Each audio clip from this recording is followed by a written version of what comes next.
Welcome to the Alsco Uniforms It Pays to Keep Clean podcast, where we discuss industry best practices, celebrate big wins, and share stories about Alsco's growth journey. Jenny Shih, good afternoon. Good to see you. Good to see you, Dana. Thanks for joining us here on the podcast. So you are the Senior Supply Chain Manager. Do I have that right? That's right. Okay. Mm-hmm. And you started sometime in the beginning of the year? Last week of March, yeah. Oh, okay. I was even thinking maybe January. So it's been 6 months-ish. Yes, not, exactly or maybe 6 not months. even quite, somewhere in there. Wow. So as I know, because I have the opportunity to work with you on occasion or sit in meetings where you're providing updates, I know that you have been like off to the races here in the 6 months that you've been here.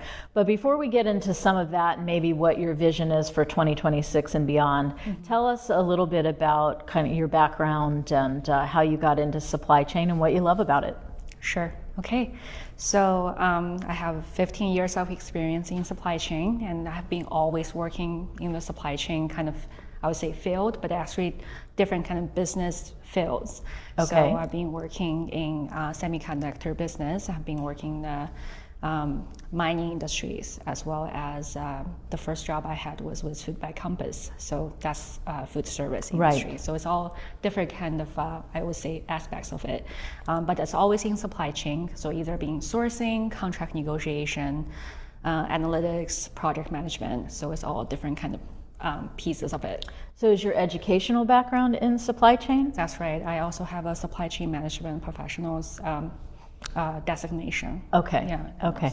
And so what interested you? I mean, I'm imagining, an 18, 19-year-old going off to college, they don't even really know what the supply chain is. So That's right. I'm curious about how you... Even now, many people ask me what supply chain is. It's really hard to actually explain that. Sure. Yeah. So I find, like, for me, it's really funny because when I was a kid, I think my first thing that I negotiated when I was like 3 years old, and I was like, there's like a little fluff thing that was really cute. It's like a mini panda, and I really wanted it, and my mom was like, no, it's too expensive. You're not gonna get it. So I was like, oh, what are the ways I can get it? She was like, okay, if the price is actually lower, you can probably, I'll buy it for you.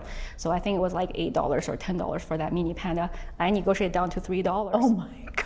I was 3 years old, so my mom was like, okay, you probably bet you got to go shopping with her a lot after that. Yeah, that's right. That's right. So I really do enjoy it, and even with my school, like with my friends all the time, like every time when there's a deal that they need to negotiate, if they have troubles with billings, and I always was the go-to person. Even for many years, my coworkers, they still come back to me saying, Jenny, can you help me negotiate the house? Can you please help me negotiate the car? So for some reason, it just comes naturally to you, right? And then by the time you got ready for college, you realized it was a thing that, and you could have taken those negotiating skills in a lot of directions, I would imagine, but maybe supply chain was. But also job leads me all the way. I think my first internship job, I was working for accounts payable, and then later got into supply chain because, we work with buyers a lot. So we know what they're doing actually. Exactly. And I found it very interesting. Prepaid discounts or early pay discounts. Exactly. You knew all the lingo by then. Yeah. And then later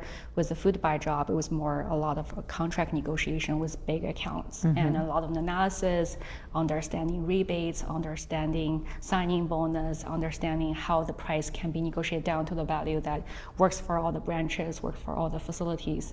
So that was really how I started in this industry, and then just go within. So where were you right before Alsco? I was with Intel. That was with Intel. And so you left there, and what did you know about? Did you know anything about our industry, or did you just kind of see the posting, or maybe we're working with a recruiter? I'm not sure how you found us. Yeah, it was just there's a recruiter contacted, but yeah, I think it was really interesting that it just comes along. I actually had a lot of different choices, but I think Tim really convinced me. Like when I came to the Salt Lake City office, I met with a lot of great leaders within the company. I think everyone I talk to, I feel really comfortable.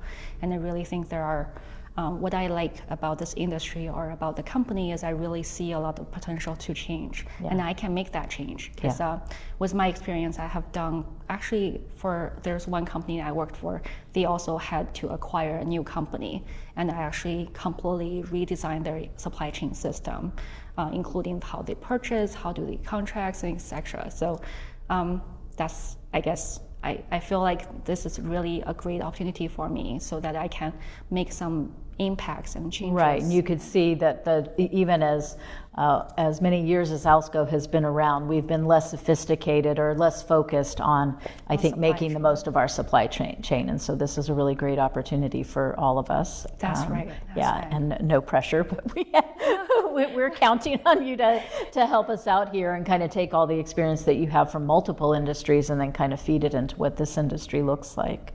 So tell us a little bit about kind of was Tim kind of feeding you maybe what your first few objectives were going to be? How did you two work together on a vision and a strategy for moving forward? Right, so even during, I guess I would say, the final rounds of my interview with the company, I already had a plan of what I really want to see a company with no basic supply chain strategies, how it's supposed to be built up. So I actually have listed a few things that I wanted to see. So including I think there has to be at least 4 or 5 pillars of a supply chain strategy management for the company. So including quality control side, including sourcing side, so really pricing control, and then also innovative ideas, understanding what are the new development of the products, and if there are any potentials for actually changes of the current product or product pool, I would say. And then later, after I joined the company, I realized the biggest thing is actually a purchase order system, as well as item master cleanup. So a lot of things actually have to come along together in order for us to achieve more of a systematic kind of strategies together. So that's going to be a part of it as well. And then long-term goal, we definitely wanted to have a strategy or a goal there where we would be more centralized, controlled purchasing system, where we would be able to negotiate with suppliers with more economical skills. So with such a big company, we have a lot of power to price our products. Yeah, and our current, it will always be we are distributed, that's kind of the way that it is. And so we've resisted centralizing or standardizing some things for a long time, I think, either because the market we were able to be wildly successful kind of without playing those cards, if you will. It sounds like, from your perspective anyway, market conditions would suggest that we could make a ton of improvements by kind of leveraging the volume. Correct. I think that's actually because a lot of products are coming from the same region. Right. Although distribution can be different, but the region the same. So that's really calling that a tier 2 supplier control. So tier 1 supplier right now, we're 100% domestic. We don't have actually a supplier that we work with directly overseas. But all the tier 2 suppliers are, I would say, barely any that are actually domestic. So for those controls or with the volume that we have, we can actually tag along with even the other countries at this time. That we can actually improve our capabilities of negotiations and get a more, I would say, much better pricing that we wish to achieve. You have a small but mighty team right now. So it's you, Zach Taylor, Bill Ching, of course, and then Mackenzie Lee. Yeah, you've just added someone new to your team. So talk a little bit about that role and a bit about why Mackenzie was a good fit for that. Absolutely. So Mackenzie comes from a really strong background. She has an MBA degree. She has actually done a lot of analysis work with me already, and it's really beautiful analysis. When we're doing it together, I realized she really had the strengths of knowing, having the background of, from the actual branch as well from the operations side. So yeah, exactly. So she knows the products and she understands which items can be matched to whatever the SKU, etc. So when we're doing analysis, it's going to be a really, really helpful personnel for our group. And the next project that we're going to work together is going to be the kickoff of the item master cleanup. Right. Yeah, so that's really the basis of everything for our company to have a ERP or purchase order system, and then in order to have all the purchasing data in our system so we can reconcile to catch mistakes from the suppliers, to pricing mistakes or things like that. Yeah, exactly. And then know our true volume. That's another thing, because right now we actually don't know because we do not have the visibility to see it. Right. But we're going to work closely with IT, and then that's all after the item master gets cleared. Right. Yeah. So hopefully we can complete that within 6 months. Okay. Well, that sounds very ambitious and Very exciting. ambitious, Yeah, yes. but I'm super excited that Mackenzie Lee has joined the team too. I think that'll be a really good boost for the supply chain set. So what are some other areas that you're imagining or maybe even planned for 2026 and beyond? Kind of what are like the top things that you are imminent that you're getting ready to embark on in addition to the item cleanup, but then where does it look like there are some good opportunities after that? So we're definitely going to work with all the international branches and understanding the opportunities that we can tag along, or they can tag along with us, so that we can have the volume to source some items overseas or domestically. So certain suppliers are actually in US that we can tag along and to make a master agreement together to enjoy the better pricing together. In addition, we're also working on bar mop update, as right now this is actually our top one item for the entire the entire Alsco group. Yeah, it's that's right. Bizarre that this little small item, but it's massive volume everywhere you go. Correct. So we're hoping, because right now as the industry goes, Centas, Vestas, Universe, everybody have been already moved to a blended version. So we're definitely going to look into that as well and see what are the potentials to also have us to have a blended version that can save cost just on the material, as well as shortening the drying time.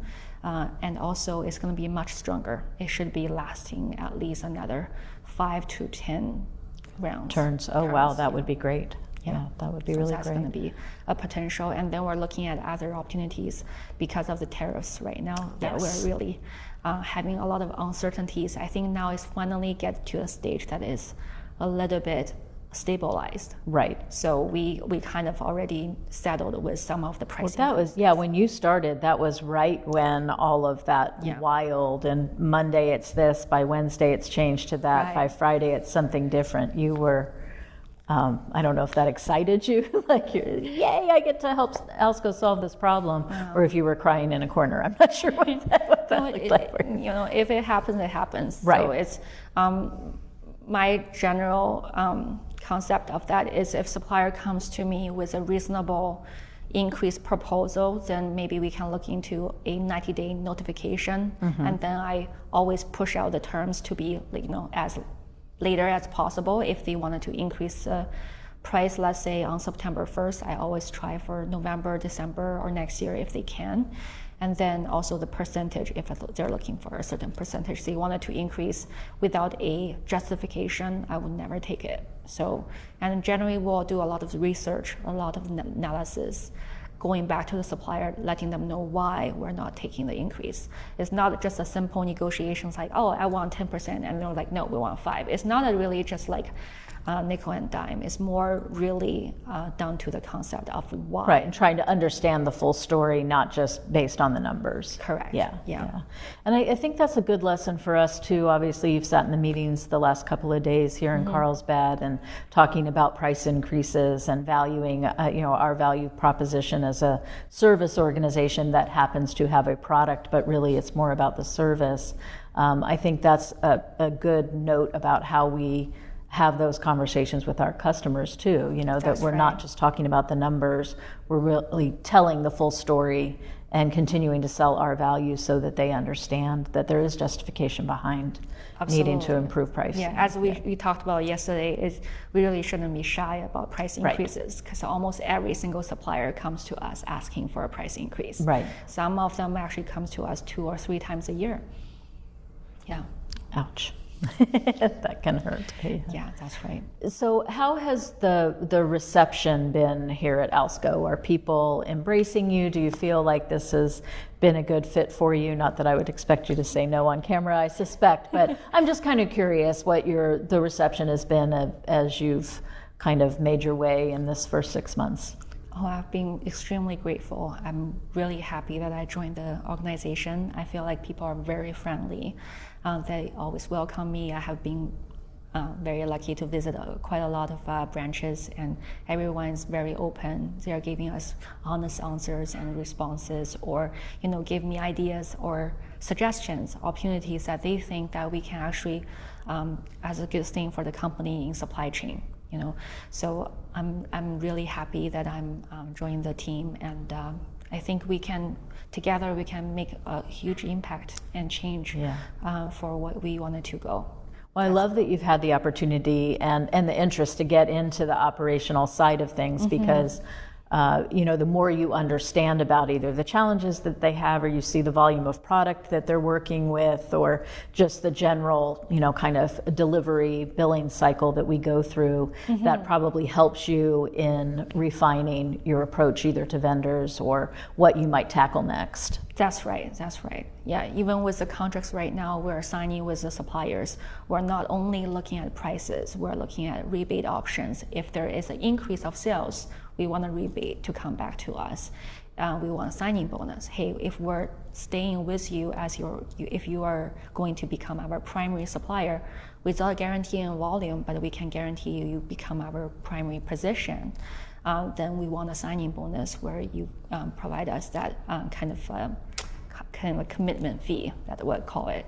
And on the other side, we also improve our payment terms, right? So many of the suppliers right now is net 30, very standard, right? But we're looking for a better option, 2% 10, net 30, net 45, where that we can actually get a payment rebate back right, to an early our payment discount kind of thing. Discount. And also we're looking at a better, lower freight minimum option, where some of the suppliers, they say, oh, it has to be $2,000, then we give you free shipment, then why not $1,000 or $500, right? So a lot of things that can be a part of the negotiation on the contract other than just pricing. Right. Yeah, how long we can sign with them, etc. So it's a lot of different small pieces of it. Yeah, it's nice to have somebody really focused on that, because I think so often, probably not just in our business and our industry, but elsewhere too, you're just trying to move quickly, so you're probably leaving a lot of money on the table by not asking for certain things, because you just, and I'm thinking more maybe from the equipment side, but really with product too, right? When we need it, I need it right now. That's and right. So I don't want to sit here and talk too long about it. So what's great is if those relationships and those expectations are already in place, then kind of both things can happen, right? We can get the best deal and we can move quickly, because right. You've already kind of pre-negotiated the situation. Yeah, and us. we also wanted to have more guaranteed kind of volume from the supplier, where they will make sure they have a minimum of 3 months of stock for us. Because I see that many branches have this issue where, when they're trying to order something, it's not available for them to order. So that's something we're also trying to have, because we do not have the ability to do that with our warehouse, but we can do that with suppliers' warehouse. Right. So that's why we have distributors, because they do have this buffer for us to actually stock more materials for us.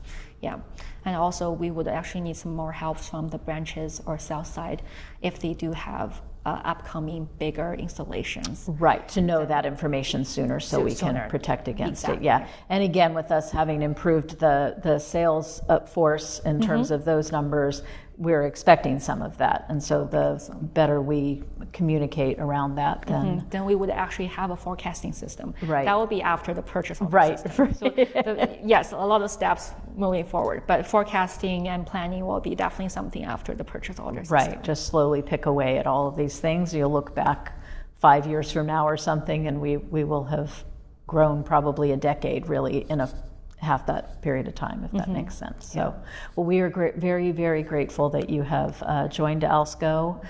It's just been really refreshing to all the conversations that you and I have had, which have not even been that many, but it's so great to have some outside perspective and focus in this supply chain area. So thanks for joining me this afternoon, and I look forward to see what you and your group do in the years to come. Thank you. Thanks, Thank you, Jenny. Dana. That's all for today's episode of the It Pays to Keep Clean podcast. Thank you for joining us on this journey through the world of Alsco Uniforms, where we explore the growth and challenges in our industry. Tune in next time for more industry insights, growth strategies, and tales from the field. If you've enjoyed our time together, please leave us a rating and review on Spotify, Apple Podcasts, or wherever you listen to your podcasts. If you want to learn more about our services, visit us at alsco.com. From all of us here at the It Pays to Keep Clean podcast and Alsco Uniforms, thank you for listening. Stay safe, stay clean, and we'll see you in the next episode.